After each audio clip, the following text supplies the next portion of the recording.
시간이 되었습니다. 우리 함께 신앙 고백하심으로 수요 예배 하나님께 올려드리겠습니다.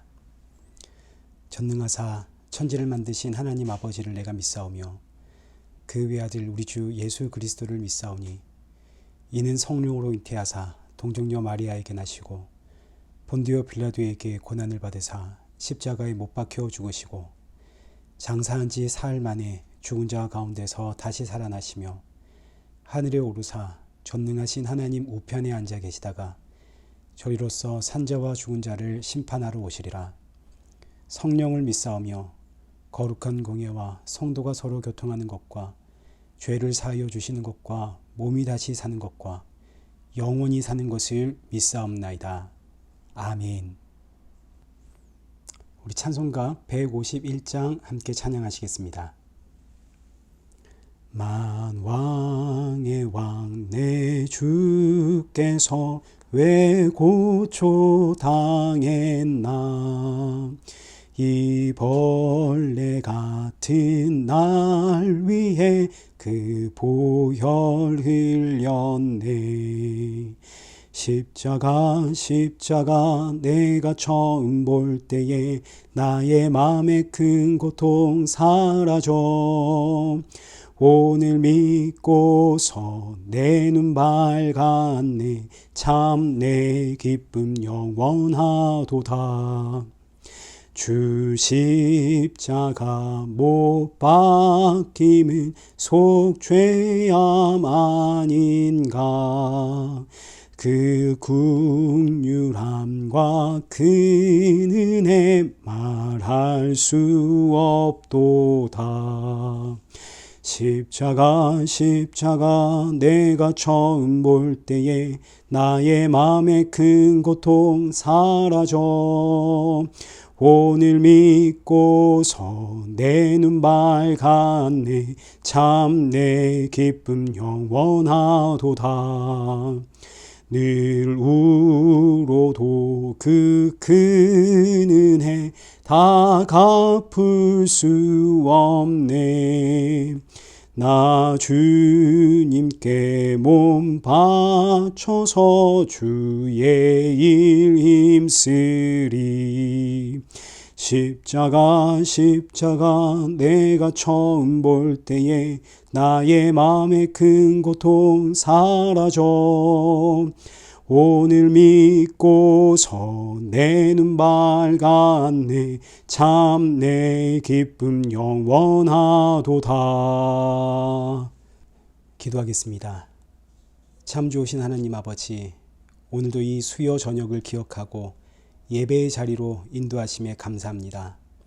오늘의 말씀이 우리 사랑하는 성도들의 그 심령에 생명의 말씀이 되어서 돌아가는 우리 성도들의 마음속에 십자가 보혈만이 충만케 하게 하시고, 그리고 남은 이 한 주도 십자가의 증인으로 보다 더 예수님 닮아가는 성도 될 수 있도록 주관하여 주옵소서. 예수님의 이름으로 기도드리옵나이다. 아멘. 오늘 보실 말씀은 예레미야 5장 20절에서 31절까지의 말씀입니다. 우리 한 절씩 교독하시겠습니다. 너는 이를 야곱 집에 선포하며 유다에 공포하여 이르기를, 어리석고 지각이 없으며 눈이 있어도 보지 못하며 귀가 있어도 듣지 못하는 백성이여 이를 들을지어다. 여호와의 말씀이니라. 너희가 나를 두려워하지 아니하느냐. 내 앞에서 떨지 아니하겠느냐. 내가 모래를 두어 바다의 한계를 삼되 그곳으로 영원한 한계를 삼고 지나치지 못하게 하였으므로 파도가 거세게 이나 그것을 이기지 못하며 뛰노나 그것을 넘지 못하느니라. 그러나 너희 백성은 배반하며 반역하는 마음이 있어서 이미 배반하고 갔으며, 또 너희 마음으로 우리에게 이른 비와 늦은 비를 때를 따라 주시며 우리를 위하여 추수 기한을 정하시는 우리 하나님 여호와를 경외하자 말하지도 아니하니, 너희 허물이 이러한 일들을 물리쳤고 너희 죄가 너희로부터 좋은 것을 막았느니라. 내 백성 가운데 악인이 있어서 새 사냥꾼이 매복함 같이 지키며 덫을 놓아 사람을 잡으며 새장의 새들이 가득함 같이 너희 집들의 속임이 가득하도다. 그러므로 너희가 번창하고 거부가 되어 살찌고 윤택하며 또 행위가 심히 악하여 자기 이익을 얻으려고 송사 곧 고아의 송사를 공정하게 하지 아니하며 빈민의 재판을 공정하게 판결하지 아니하니 내가 이 일들에 대하여 벌하지 아니하겠으며 내 마음이 이 같은 나라에 보복하지 아니하겠느냐. 여호와의 말씀이니라. 이 땅에 무섭고 놀라운 일이 있도다. 선지자들은 거짓을 예언하며 제사장들은 자기 권력으로 다스리며 내 백성은 그것을 좋게 여기니 마지막에는 너희가 어찌하려느냐. 아멘. 오늘 본문은 예레미야 5장 20절에서 31절까지의 말씀입니다. 마지막에는 너희가 어찌하려느냐 라는 제목으로 오늘 본문의 말씀을 간략하게 살펴보겠습니다. 지난주에는 이스라엘 백성들의 그 죄악된 모습과 하나님의 심판에 대해서 살펴보았습니다. 이스라엘 백성들의 그 허물과 죄악, 하나님을 향한 그 배반이 심히 커서 하나님께서 한 민족을 보내 이스라엘을 심판하겠다 말씀하십니다. 그러나 다 무너뜨리지는 않겠다. 10절 보십시오. 너희는 그 성벽에 올라가 무너뜨리되 다 무너뜨리지 말고. 같은 메시지가 18절에서도 반복이 됩니다. 여호와의 말씀이니라. 그때도 내가 너희를 진멸하지는 아니하리라. 하나님께서 이스라엘을 심판하시는데 완전히 진멸하지는 않으시고 남겨두겠다라고 말씀을 하십니다. 여기서 남겨진 자들은 하나님의 심판을 받아 진멸되는 그들보다 좀 특별히 경건하다든지 하나님의 말씀을 사모했다든지 또는 진실된 마음으로 이들은 예배했던 예배자들이기 때문에 그래서 남겨진 것은 아닙니다. 이들도 똑같은 허물과 죄악과 하나님을 향한 배반이 극에 차 있었던 이들입니다. 그럼에도 불구하고 이들은 남겨집니다. 그 이유는 우리가 하나님의 은혜라고 밖에는 설명할 수가 없고 또 이들이 하나님의 참 백성이기에 남겨졌다라고 말할 수밖에 없습니다. 오늘 본문은 이 메시지를 다시 한번 반복하는데 오늘 메시지를 이제 남겨진 자들에게 그 초점을 두고 보시면 그 의미가 확실해집니다. 20절부터 우리 함께 보겠습니다. 너는 이를 야곱의 집에 선포하며 유다에 공포하여 이르기를. 지금 하나님께서 예레미야에게 하나님의 말씀을 선포해라 하시는데 어떤 말씀인지 한번 보시죠. 21절입니다. 어리석고 지각이 없으며 눈이 있어도 보지 못하며 귀가 있어도 듣지 못하는 백성이여 이를 들을지어다. 자, 지금 이 백성들은 어리석고 지각이 없습니다. 그래서 눈이 있어도 보질 못하고 귀가 있어도 듣질 못한다 하십니다. 여기서 어리석고 지각이 없다라는 이 말씀은 하나님에 대해서 너무나 무지하다 이런 뜻입니다. 하나님에 대해 어리석어도 너무나 어리석고 하나님을 아는 지식에 있어서도 너무나 무지한 백성들. 물론 이들은 하나님의 백성을 압니다. 하나님의 말씀대로 살고 있습니다. 이들은 매일 하나님 앞에 예배드리고 있는 예배자들이고 성전에는 선지자와 제사장들이 말씀을 가르치고 있습니다. 그러나 그들의 모든 가르침은 전부 다 엉터리다라는 이야기가 되는 거죠.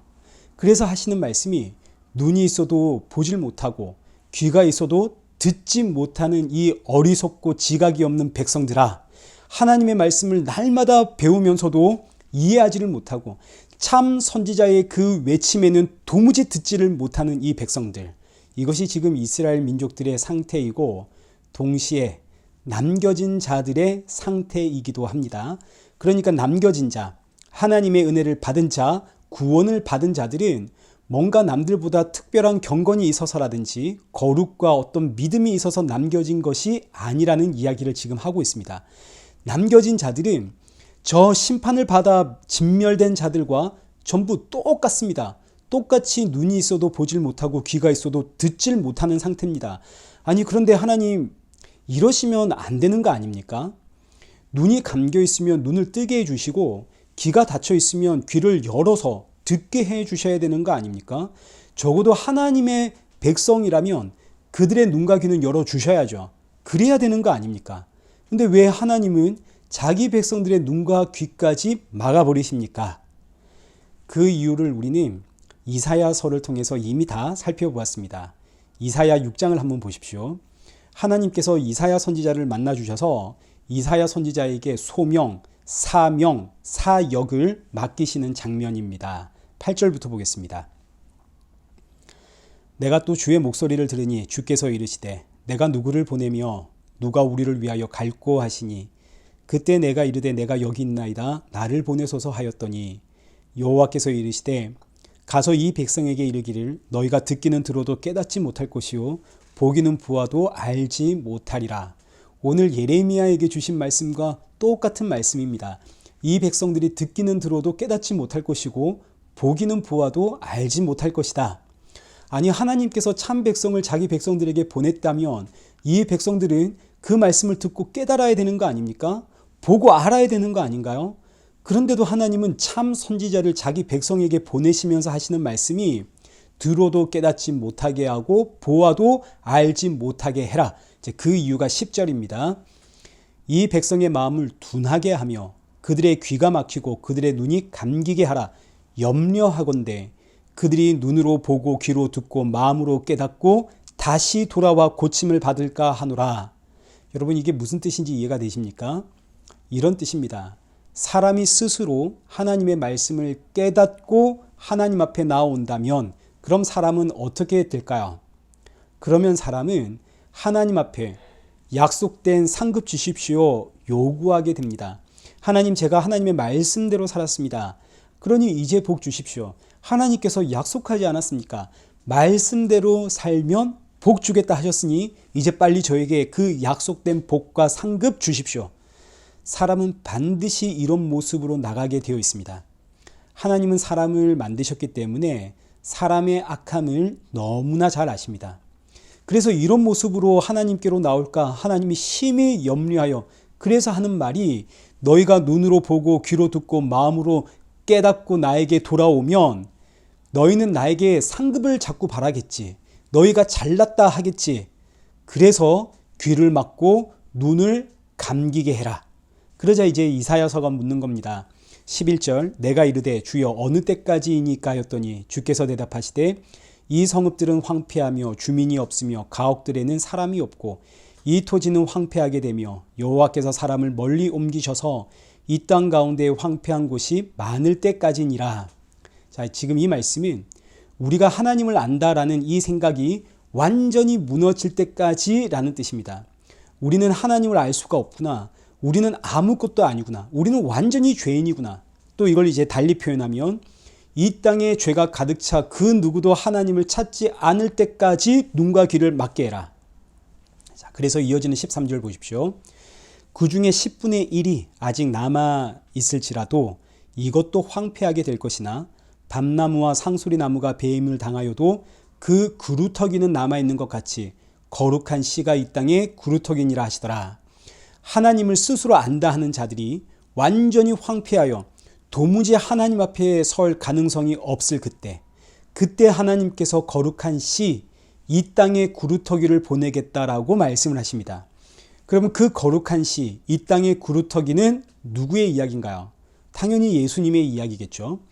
예레미야의 표현대로 하자면 하나님이 찾으시는 바로 그 한 사람입니다. 하나님 앞에 참되게 예배하는 그 한 사람, 그 한 사람으로 인해서 구원받은 인생은 하나님 앞에 나가서 상급 달라 하겠습니까? 하나님 앞에 나 잘했죠, 칭찬받으려고 하겠습니까? 그럴 수가 없겠죠. 그 예수님으로 인해 구원받은 인생은 나의 구원은 오직 예수님의 십자가 보혈 때문입니다라는 고백이 나올 수밖에 없습니다. 왜요? 나 역시 심판을 받고 진멸당해야 마땅한 죄인이라는 사실을 알게 되기 때문입니다. 그 누구도 하나님을 찾지 않습니다. 그 누구도 자신의 죄악을 보지 못해 하나님 앞에 내가 잘났다, 내가 잘났다. 그리고 내가 찾는 하나님이 전부 우상입니다. 물질을 찾고 나를 복주는 그런 바알과 아세라식의 하나님. 난 그런 하나님만 믿고 있었습니다. 그런데 한 사람이 오셨습니다. 그 한 사람이 흘리신 십자가의 보혈로 내가 구원을 받았습니다. 그러니 보십시오. 나의 구원은 오직 예수님의 십자가 공로 때문입니다. 그래서 이런 백성은 나의 찬송은 오직 예수, 나의 감사도 오직 예수, 그 예수님이 바로 전능하신 여호와 하나님이십니다라는 이 고백을 할 수밖에 없는 거죠. 오늘 본문이 지금 이 이야기를 하는 겁니다. 본문 21절에 이 백성은 어리석고 지각이 없어 눈이 있어도 보질 못하고 귀가 있어도 듣질 못한다. 자, 그런데 이어지는 말씀은 들어라 하십니다. 들어라. 아니, 지금 듣질 못하는 상태인데 들어라 하면 누가 듣습니까? 그래서 이 말씀은 나는 외치고 가르치고 선포했지만 그러나 너희는 들어도 듣질 못하고 깨닫지를 못하고 있다라는 하나의 증거입니다. 하나님은 참 선지자를 끊임없이 보내서 들어라 들어라 들어라 외치지만 이 백성들은 듣질 못하고 보질 못하더라. 그래서 하나님이 오실 수밖에 없었다는 이야기를 하는 겁니다. 이 백성들이 들을 수 있었다면, 깨달을 수 있었다면 예수님 오실 이유가 없겠죠. 그리고 무엇보다 이 백성들이 스스로 듣고 깨달았다면 하나님 앞에 당당하게 뭔가 요구를 했을 겁니다. 하나님, 내가 했잖아요. 그래서 하나님이 듣지를 못하게 하시고 깨닫지를 못하게 하시고, 내가 아니면 너희에게는 구원이 없다. 내가 은혜 주지 않으면 너희에게는 소망이 없다. 이거 가르치시는 겁니다. 자, 그래서 이제 하나님의 말씀을 들어도 깨닫지를 못하고 보아도 보질 못하는 이 백성들의 상태를 22절에서 이런 비유를 합니다. 여호와의 말씀이니라. 너희가 나를 두려워하지 아니하느냐? 내 앞에서 떨지 아니하겠느냐? 내가 모래를 두어 바다의 한계를 삼되 그것으로 영원한 한계를 삼고 지나치지 못하게 하였으므로 파도가 거세게 이나 그것을 이기지 못하며 뛰노나 그것을 넘지 못하느니라. 그러나 너희 백성은 배반하며 반역하는 마음이 있어서 이미 배반하여 갔으며. 자, 하나님께서 바다를 창조하셨습니다. 그리고 바다의 한계를 정하셨습니다. 그것이 바로 모래입니다. 바다가 아무리 날뛰어도 모래를 넘어서지는 못한다. 하나님께서 그렇게 한계를 정하셨다 이거죠. 그래서 바다는 아무리 거칠게 날뛰어도 모래를 넘어오지를 못합니다. 이때 바다는 사람이 감당하지 못하는 힘을 상징합니다. 저는 해군 출신이기 때문에 바다가 얼마나 위험한지를 압니다. 바다가 날뛰기 시작하면 사람이 그 높이 치는 파도를 잠잠하게 할 수가 없죠. 바다가 날뛰기 시작하면 바다에서 해야 하는 해군의 모든 작전은 취소가 됩니다. 그만큼 위험하다는 뜻입니다. 군함도 이러한데 이 당시 배들은 말할 것도 없겠죠. 바다가 날뛰기 시작하면 배는 부서지고 사람은 죽습니다. 그런데 이렇게 사람의 힘으로 감당하지 못하는 바다조차도 하나님 말씀 앞에 순종하며 자신의 한계를 아는데, 한낱 사람은 하나님을 배반하고 반역하더라. 그 반역의 내용이 24절입니다. 또 너희 마음으로 우리에게 이른 비와 늦은 비를 때를 따라 주시며 우리를 위하여 추수 기한을 정하시는 우리의 하나님 여호와를 경외하자 말하지도 아니하더라. 이게 반역입니다. 하나님은 내가 너희에게 이른 비와 늦은 비를 때를 따라 준다 하시는데, 사람은 그건 자연의 섭리고 자연의 법칙이지, 혹 이른 비와 늦은 비를 준다 하더라도 이른 비와 늦은 비를 주는 신은 따로 있지. 그 신이 바로 바알과 아세라입니다. 그래서 여호와 하나님 경외하자 말하지를 않더라. 사람의 반역이고 배신입니다. 하나님의 섭리와 하나님의 역사를 인정하지 않습니다. 하나님의 간섭을 인정하지 않습니다. 그래서 25절, 너희 허물이 이러한 일들을 물리쳤고 너희 죄가 너희로부터 좋은 것을 막았느니라. 사람의 죄와 허물이 하나님으로부터 오는 좋은 것을 막습니다. 이때 하나님으로부터 오는 좋은 것이란 어떤 물질적인 개념을 이야기하는 것이 아니라 성령을 이야기합니다. 성령은 바로 구원의 영입니다. 아담과 하와가 사람이 된 것은 하나님께서 그 코에 생기, 성령을 불어 넣으셨기 때문에 사람이 된 겁니다. 그러나 사람은 선악과 사건 이후로 하나님의 영과 끊어져 짐승이 되고 말았습니다. 짐승이 되어버린 사람에게 가장 좋은 것은 하나님께서 사람에게 다시 성령을 불어넣어 주시는 것, 그래서 하나님의 사람으로 다시 회복시키는 것. 그런데 성령은 거룩한 영입니다.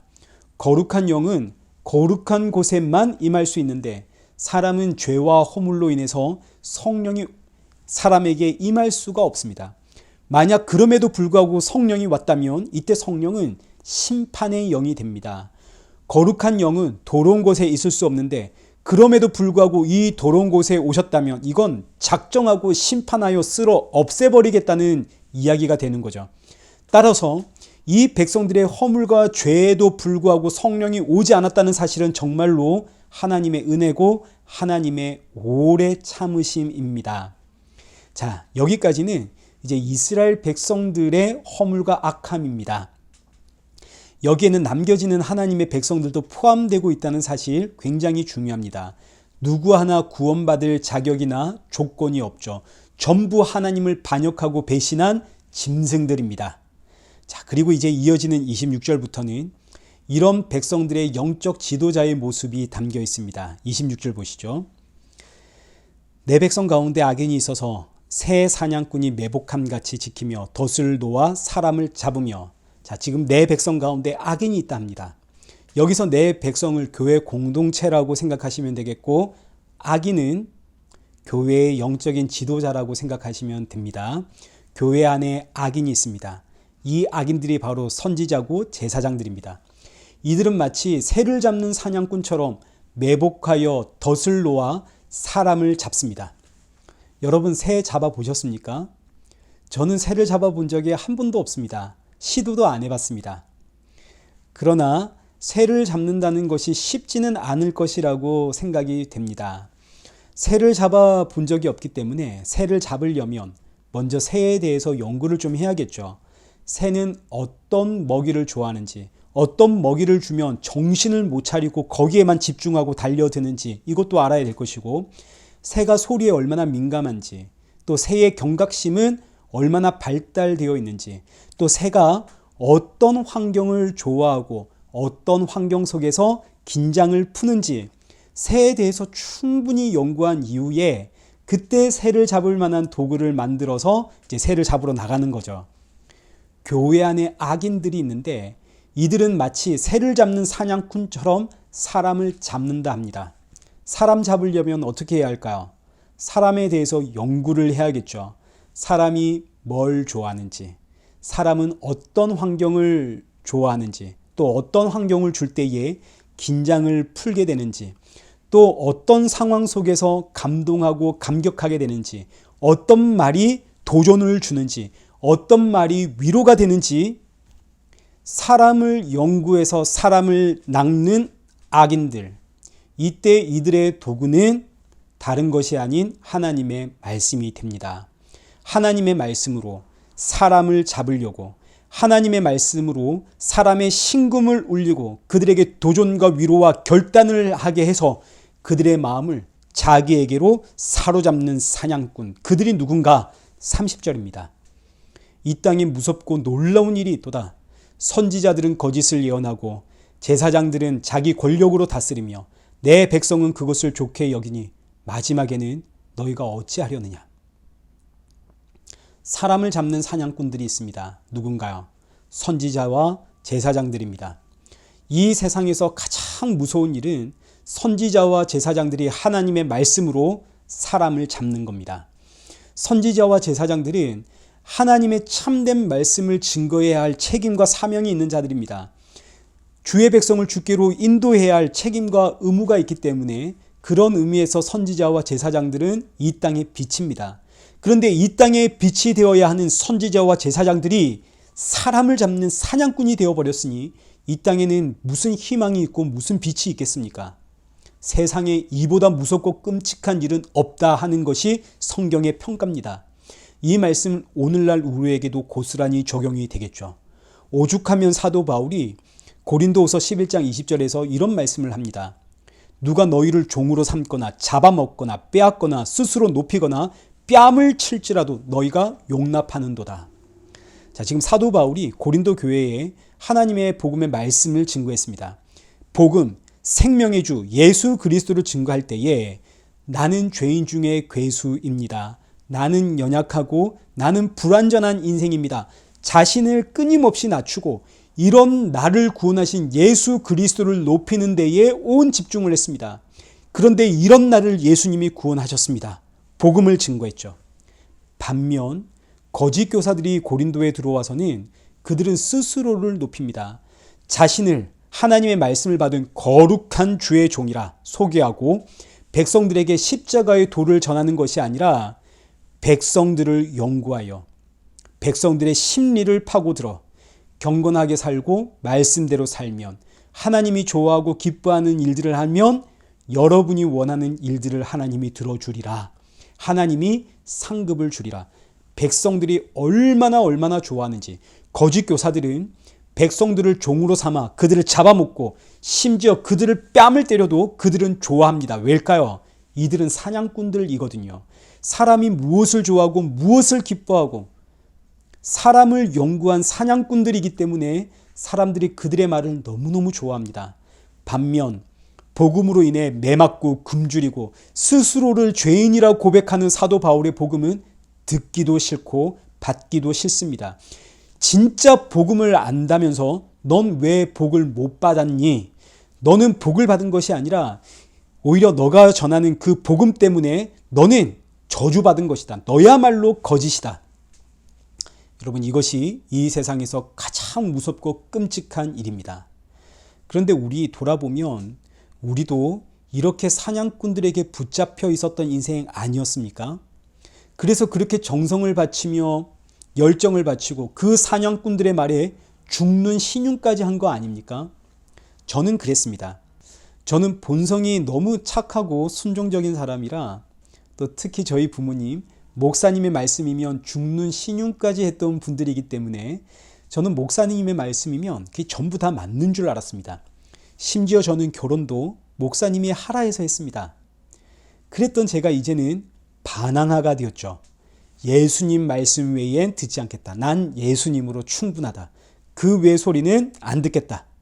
이런 일이 저에게 일어난 것은 여기 예레미야 5장 전체의 주제, 하나님이 찾으시는 그 한 사람이 나를 찾아오셨기 때문입니다. 그 한 사람이 나를 찾아오기 전까지 우리는 모두 다 죄와 사망이라는 이 세상에 매여 있는 인생이었고 사냥꾼의 올무에 붙잡힌 인생이었습니다. 그럼에도 불구하고 그게 진짜인 줄 알고 그들이 뺨을 때려도 기뻐하고 즐거워했던 인생들이었습니다. 왜냐하면 우리는 눈이 있어도 보질 못하고 귀가 있어도 듣지 못하는 인생이었기 때문에.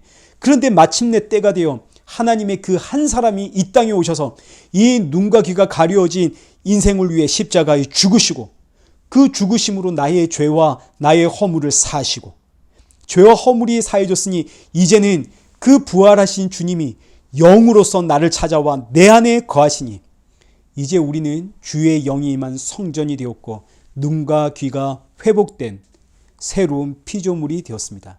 그러니 이렇게 새롭게 피조물이 된 인생은 오직 예수님 뿐입니다. 내가 받은 구원은 내가 잘나서도 아니고 내가 경건해서도 아니고 내가 거룩해서도 아니고 내가 말씀을 보고 깨달아서도 아닙니다. 그 한 사람이신 예수 그리스도가 나를 찾아오셨기 때문에 부활의 영으로 나를 찾아와 내 안에 내주하시기에 받은 구원입니다. 이 사실을 아니까 성도는 자랑할 게 없죠. 사도 바울처럼 나는 죄인 중에 괴수입니다. 그러나 나에 나는 것은 오직 예수님의 십자가의 보혈 때문입니다. 이 고백이 나올 수밖에 없습니다. 이 고백을 하는 그가 바로 참된 예배자입니다. 오늘 우리가 사는 시대가 얼마나 복된 시대인지 예레미야 선지자들이 그토록 보기 원했고 듣기 원했던 그 생명의 말씀을 우리는 지금 보고 듣는 시대입니다. 그 생명이신 예수 그리스도를 만나고 보고 듣는 시대. 그러나 이 시대보다 훨씬 더 말할 수 없을 만큼 복된 시대가 이제 곧 옵니다.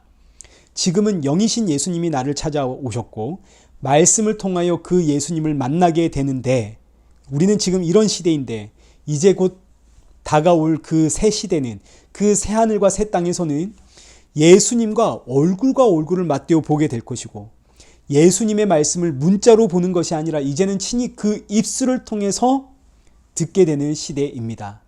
그러니 성도의 소망이 아멘 주 예수여 어서 오시옵소서가 되는 거죠.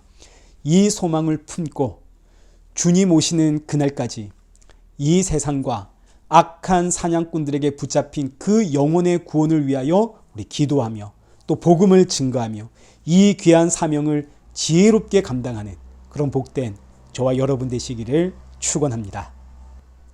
우리 함께 기도하겠습니다.